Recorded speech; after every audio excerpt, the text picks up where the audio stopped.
with a bushy tail that was almost as big as he was. Milo loved to play with his friends, gather nuts, and climb the tallest trees.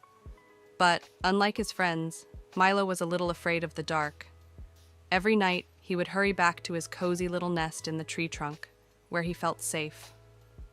One bright, sunny morning, as Milo was busy gathering acorns, his friend Rosie, a cheerful red fox, came bouncing up to him.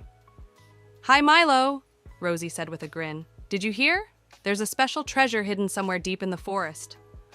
Milo's eyes widened. "A treasure? What kind of treasure?"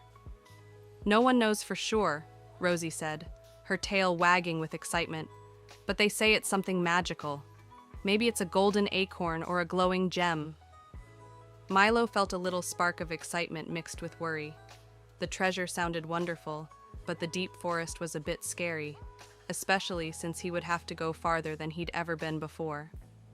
That evening, as the sun dipped behind the trees, Milo thought about the treasure. What if it's something amazing?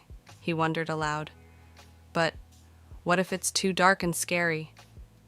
Just then, he remembered something his grandmother once told him. "Bravery isn't about not being scared," she had said. "It's about doing something even if you are a little afraid." Milo's heart swelled with determination. He wanted to be brave, just like his grandmother. The next morning, Milo set off with his little backpack filled with snacks and a tiny lantern. He felt a little braver with each step, but his paws trembled a bit as he reached the edge of the deep forest. As he walked through the woods, he heard all kinds of sounds, the hoot of an owl, the rustle of leaves, and the chirping of crickets.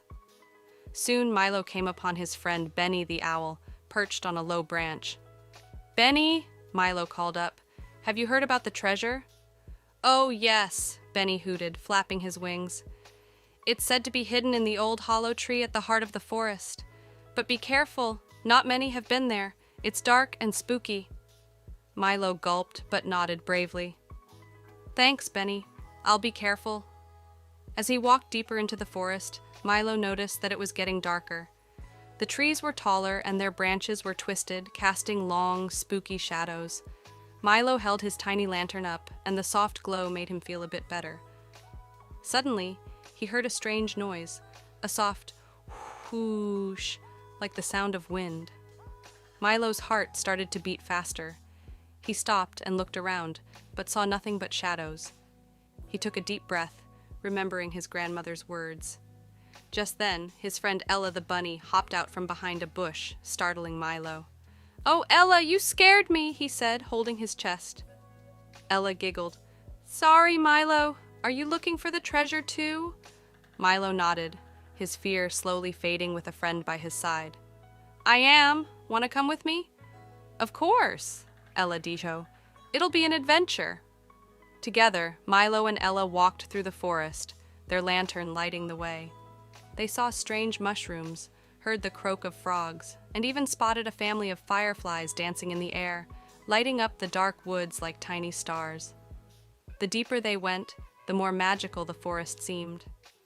After a long walk, they finally reached a huge old tree with a hollow trunk. It was taller than any tree they had ever seen, and its branches stretched out like the arms of a giant. "This must be the place," Milo whispered, a mix of fear and excitement in his voice. Ella nodded, her eyes wide with wonder. "Let's look inside." Milo took a deep breath and stepped into the hollow tree. Inside, it was dark and cool, but his lantern lit up the space. And there, at the center of the hollow tree, was a small, sparkling chest. Milo's eyes shone with excitement as he opened it, his little paws trembling. Inside, they found a beautiful, glowing acorn, its surface shimmering like a rainbow. Next to it was a note that read, "To the brave ones who dared to find this treasure, may it always remind you of your courage." Milo held the acorn, feeling its warm glow fill him with happiness. He realized that he had done something he never thought he could do. He had faced his fear and discovered something truly magical. As they made their way back home, Milo felt proud and happy. He wasn't afraid of the dark anymore because he knew that as long as he was brave, he could face anything. When Milo returned to his cozy nest that night, he placed the glowing acorn on his shelf. It reminded him that even though he was small, he was also brave.